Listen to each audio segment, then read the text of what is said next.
Cracker Barrel being the talk of the land in 2025 is not something I had on my bingo card, but here we are now talking about how Cracker Barrel has suddenly reversed the decision to rebrand. They're going back to the old logo. And is this going to fix all the problems? No. Actually, this, I think, further displays the absolute failure that this rebrand was. And I have 5 impacts on what's going to happen now with Cracker Barrel and even how this affects corporate culture in America at large. So let's dive right in and first start with the $100 million logo lesson, okay? This was a massive failure, maybe one of the biggest rebrand failures of all time. This was a controversy, and it was caused by Cracker Barrel's value that sunk by nearly $100 million before recovering, okay? This was a massive, massive failure. Now, this also demonstrates how quickly, in today's world, social media outrage can absolutely translate into real financial impact, which is, of course, what companies will listen to the most. So this creates a new risk, right? There's a new risk calculus for corporate rebranding efforts, and I think this is just the latest lesson. I don't get it, because I think a lot of rebrands in the past 5 to 10 years have had similar vitriolic responses from culture at large. And it just seems like brands have not learned a lesson, right? Here's the thing. This is all you would have had to do if you were Cracker Barrel. Put together the new logo and then show it to 100 of your best customers, right? Get them into a room. Say this is highly classified. Sign a document saying you won't see anything or say anything or share anything. Put your phones in a basket by the door, and let's talk about the new logo. How does it make you feel? Does it look like Cracker Barrel? Do you want to come to the restaurant if this logo's on the building? That's all they would have had to do, and I bet 99 of those people would have said, "Oh, this is bad. I don't like it. Where's the barrel? Where's the guy in the chair?" You know. So this was such an avoidable catastrophe for Cracker Barrel, and it was a massive, massive lesson learned that only cost them $100 million. But this is a cultural impact piece, right? This shows the speed and power of modern social media outrage. And it spread, by the way, to legacy media. It spread to everything. I was getting emails about this from LinkedIn. I was seeing it on feeds. Every single place you look, everybody's talking about how terrible the Cracker Barrel logo was. And that's not what you want when you rebrand, by the way. By the way, presidential marketing intervention. This is now a thing, okay? Not apparently, Donald Trump spoke out about this, saying that the Cracker Barrel branding and marketing team needed to go back to the old logo. And basically making it somewhat of a mandate of like, you need to do this. And apparently, this was a deputy White House chief of staff. They claimed that they received a call from Cracker Barrel thanking Trump for weighing in on this when he did. I don't know if that's true. Take that with a grain of salt. But there's a new precedent for presidential involvement in corporate branding decisions. I just can't believe I just said that sentence. That's wild. But this is a thing now. Presidential marketing intervention because this is a political thing. Everything's political now, right?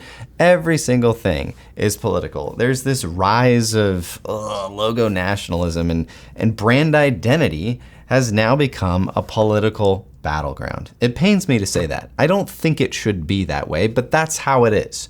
And now what we have is you have a full-blown culture war over the logo of a restaurant. Obviously, Donald Trump spoke out about this, Christopher Rufo. They mobilized this outrage, and it's just crazy to me that there is this new era where corporate visual identity can literally instantly become political flashpoints. And of course, we know politicians are going to take every single thing they can and shove it into that political lane so that they can just basically get to the front of the line for popularity.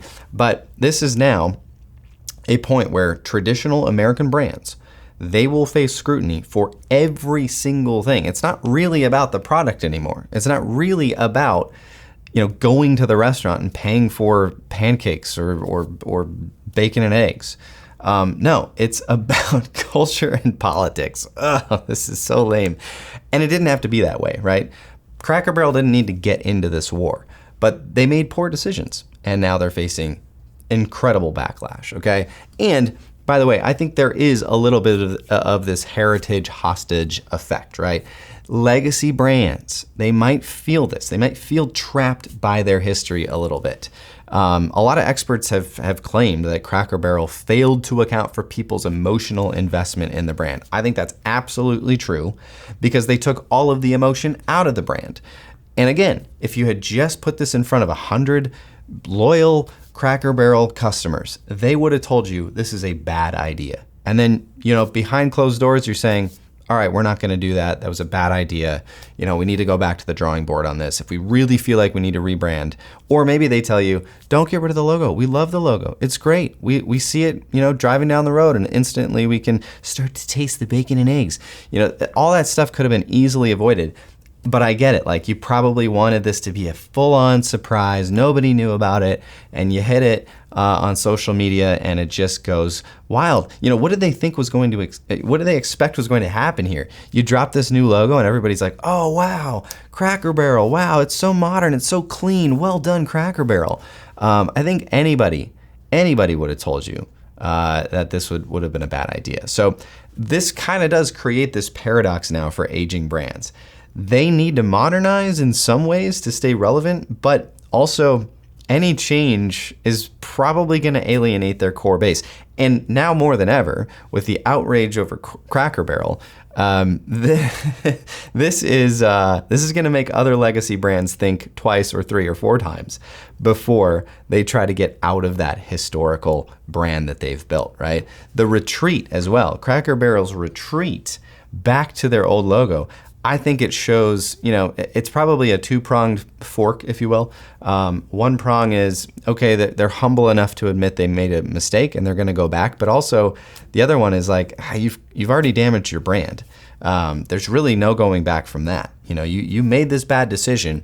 And just because you're saying, oh, we were wrong, we're going to go back, people aren't going to forget about that. And that's kind of a big deal because now we're seeing, this is a culture thing, right? This is not just about a restaurant. This is about our culture. The amplification of the algorithm culture wars is more powerful than ever before. This was a pattern, right? Where you could call it right-wing influencers, I guess. They definitely amplified the outrage, for sure. And I didn't really get it. I didn't really see that. I mean, you took the guy off sitting in the chair. I think it's a stretch. I think it's a reach. But this now establishes a template for how corporate decisions can be weaponized through social media networks, and where a branding change becomes ammunition for broader cultural battle. So I do believe that happened. I think there was a broader cultural battle at play here, and Cracker Barrel just happened to foolishly put themselves right in the middle of it. Probably not intentional. I can't imagine they would intentionally want to do that and really damage their brand and lose $100 million. But here's the cultural bottom line with Cracker Barrel. Their rapid reversal now reveals how corporate America is increasingly navigating a landscape where branding decisions can become political litmus tests. And this episode demonstrates the power of organized online outrage to force multinational corporations into submission within days. And this is a chilling thing, right? This is a chilling thing when future corporate attempts at modernization and creating a new form of cultural conservatism this is enforced through market pressure, right? So I think this is a really bad way to do branding, right? You throw something out there, see if it sticks. If it does, great, we run with it. If there's backlash, we're going to go back to our old logo. That is the worst way to brand. And Cracker Barrel, this was just another piece of evidence that brands tend to just do what they think people want them to do. And that is a terrible way to build your brand. Cracker Barrel thought, we need to modernize. We need to stay ahead of the curve. We need to do what, Denny's and IHOP have done. And we need everything to have a straight line. And we need all of our menus to look like they were made in a factory or made by AI or whatever. They just absolutely failed what true branding should be. It should come from the heart. It should come from the soul of the company.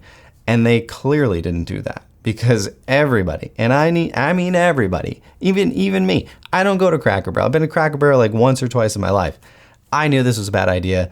And it's just crazy how these corporate entities can get inside of their own heads and think, this is a good idea. We're going to do this.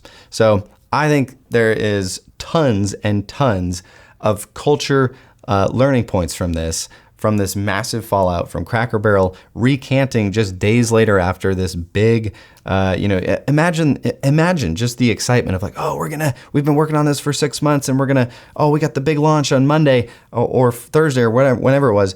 And then just an absolute firestorm. Stock prices tank. And I can't imagine the gut punch that must have been. And now the fact that they have to go and say, we're going to go back and change everything. Man, just an absolute failure. But I'd love to know what you guys think. Let me know in the comments. What do you think both of the original rebrand for Cracker Barrel, and then what do you think about them recanting and basically bending to the will of culture? Get your comments in below.